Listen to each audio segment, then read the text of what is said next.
நிகழ்ச்சியின் தலைமை பொறுப்பை ஏற்றிருக்கின்ற தமிழ்நாடு பாரதிய ஜனதா கட்சி தலைவரும் எனது அன்பு நண்பருமாகிய திரு அண்ணாமலை அவர்களே, இந்த நிகழ்ச்சியிலே எனக்கு முன்னாலே சிறப்புரையாற்றிய முன்னாள் ஆளுநரும் முன்னாள் பாரதிய ஜனதா கட்சியின் தமிழ்நாடு தலைவருமாகிய திருமதி தமிழிசை அக்கா அவர்களே, எனது அன்பு நண்பரும் முன்னாள் தமிழக முதல்வருமாகிய அருமை சகோதரர் OPS அவர்களே, முன்னாள் அமைச்சர் அன்பு சகோதரர் வைத்திலிங்கம் அவர்களே, புதிய நீதி கட்சியின் தலைவர் எனது அருமை அண்ணன் AC சண்முகம் அவர்களே, இந்திய ஜனநாயக கட்சியின் தலைவர் அன்பு சகோதரர் ரவி பச்சமுத்து அவர்களே, தமிழக மக்கள் முன்னேற்ற கழகத்தின் தலைவர் அன்பு சகோதரர் ஜான் பாண்டியன் அவர்களே, தென்னிந்திய பார்வர்ட் பிளாக் கட்சியின் தலைவர் அன்பு தம்பி KC திருமாரஞ்சி அவர்களே, பாட்டாளி மக்கள் கட்சியின் செய்தி தொடர்பாளர் சகோதரர் பாலு அவர்களே, பாரதிய ஜனதா கட்சி சிறுபான்மை அணியின் தேசிய செயலாளர் சகோதரர் வேலூர் இப்ராஹிம் அவர்களே, தமிழ் மாநில காங்கிரஸ் கட்சியின் மாநில துணைத் தலைவர் சகோதரர் விடியல் சேகர் அவர்களே, முனைவர் பாட்ஷா அவர்களே, முன்னாள் நாடாளுமன்ற உறுப்பினர் அன்பு தம்பி OPR அவர்களே, மற்றும் இந்த நிகழ்ச்சியிலே கலந்து கொண்டு சிறப்பு செய்து கொண்டிருக்கின்ற பாரதிய ஜனதா கட்சி மற்றும் தேசிய ஜனநாயக கூட்டணியைச் சேர்ந்த கட்சிகளின் நிர்வாகிகளை, இங்கே வருகை புரிந்திருக்கின்ற அம்மா மக்கள் முன்னேற்ற கழகத்தின் நிர்வாகிகளை, நமது இஸ்லாமிய சொந்தங்களை, உங்கள் அனைவருக்கும் எனது நெஞ்சம் நிறைந்த வணக்கத்தை இந்த நேரத்திலே தெரிவித்துக் கொள்கின்றேன். எனக்கு முன்னால் பேசிய நண்பர்கள் அனைவருமே இப்தார் நோம்பின் சிறப்பை பற்றியும் அது ஒவ்வொரு ஆண்டும் எவ்வளவு சிறப்பாக கடைபிடிக்கப்படுகிறது என்பதையும் விரிவாக சொன்னார்கள். இங்கே தமிழ்நாட்டிலே ஆளுகின்ற திமுக அதன் தலைவர் திரு ஸ்டாலின் அவர்கள், அவர் மாத்திரம்தான் ஏதோ இஸ்லாமியர்களின் உறவினரை போல, இஸ்லாமியர்களுக்கு பாதுகாவலர் போல ஒரு பிம்பத்தை ஏற்படுத்துகின்றார்.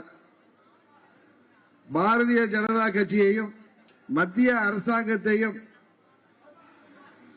இஸ்லாமிய சகோதரர்களிடம் சொல்லி அவர்கள் ஏதோ இஸ்லாமியர்களுக்கு எதிராக மத்தியிலே ஆளுகின்ற பாரதிய ஜனதா கட்சி இருப்பது போல ஒரு பொய்யான பிரச்சாரத்தை தொடர்ந்து செய்து வருகிறார்கள் திரு ஸ்டாலின் அவர்களும் திராவிட முன்னேற்ற கழக கூட்டணியைச் சேர்ந்தவர்களும். ஆனால் இங்கே வருகை புரிந்திருக்கட்டும் சரி, தமிழ்நாட்டிலே வாழ்கின்ற இஸ்லாமிய சொந்தங்கள் ஒன்றை நினைத்து பார்க்க வேண்டும். 99 பாரதிய ஜனதா கூட்டணியில மத்தியிலே ஆட்சியிலே அங்கம் வகித்தவர்கள் தான் திராவிட முன்னேற்ற கழகத்தைச் சேர்ந்தவர்கள். அவர்கள் அங்கே அமைச்சர்களாக இருந்தவர்கள்.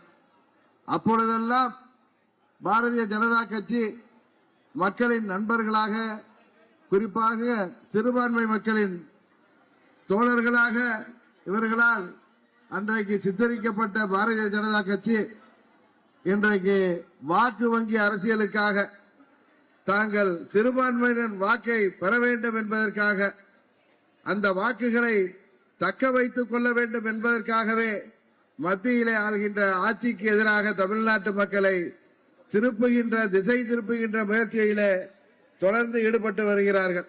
அது மும்மொழி கொள்கையாக இருக்கட்டும், சிறுபான்மையினருக்கு எதிரான எந்த ஒரு திட்டத்தையும், குறிப்பாக தமிழ்நாட்டிலே வாழ்கின்ற மக்களுக்கு எதிராக எந்த ஒரு திட்டத்தையும் பாரதிய ஜனதா கட்சி கொண்டு வரவில்லை என்பதை அனைவரும் உணர்ந்து வருகிறார்கள். பிற மாநிலங்களிலே எப்படி பாரதிய ஜனதா கட்சிக்கு சிறுபான்மை மக்கள் குறிப்பாக நமது இஸ்லாமிய பெருமக்கள் வாக்களிக்கிறார்களோ அதுபோல வருங்காலத்தில் தமிழ்நாடு முழுவதும் இஸ்லாமிய பெருங்குடி மக்களும் சிறுபான்மை மக்களும் பாரதிய ஜனதா கட்சி கூட்டணிக்கு எங்களது தேசிய ஜனநாயக கூட்டணிக்கு ஆதரவளிக்கின்ற காலம் வெகு விரைவிலே வந்து கொண்டிருக்கின்றது. 26 சட்டமன்ற பொதுத் தேர்தல் ஒரு திருப்பு முனையாக அமையும். அதிலே தேசிய ஜனநாயக கூட்டணி மாபெரும் வெற்றி பெற்று அனைத்து மக்களுக்குமான ஒரு மக்களாட்சியை தமிழ்நாட்டிலே உறுதியாக தருவோம் என்ற இந்த நேரத்திலே சொல்லிக்கொண்டு எனக்கு முன்னால் பேசிய அருமை சகோதரர் ஏசிஎஸ் அவர்கள் சொன்னார்கள், அண்ணாமலை என்றால் நெருப்பு என்று. அவர் எதிரிகளுக்குத்தான் நெருப்பு, நண்பர்களுக்கும் தமிழ்நாட்டு மக்களுக்கும் அவர் அகல் விளக்காக அண்ணாமலை தீபம் போன்று இன்றைக்கு விளக்கி வருபவர். ஏதோ கூட்டணி கட்சியை சேர்ந்தவர் என்பதற்காக சொல்லவில்லை. உண்மையிலேயே பாரதிய ஜனதா கட்சியின் தலைவர்கள் ஒரு சிறந்த மனிதரை, நல்ல மனிதரை, நல்ல படித்தவரை பாரதிய ஜனதா கட்சியின் தலைவராக நியமித்திருக்கிறார்கள். இன்றைக்கு திமுக அண்ணாமலை என்றாலே நடுங்குகின்ற அளவிற்கு அவர் செயல்பாடுகள் இருந்து வருகிறது. தொடர்ந்து அவரது செயல்பாடுகள் இருக்கும். 26 தேர்தலிலே தேசிய ஜனநாயக கூட்டணியை ஆட்சி பொறுப்பிலே தமிழ்நாட்டிலே நாங்கள் ஆட்சி அமைக்கின்ற வரை ஓய மாட்டோம் என்று இந்த நல்ல நேரத்திலே சொல்லி விடைபெறுகின்றேன். நன்றி, வணக்கம்.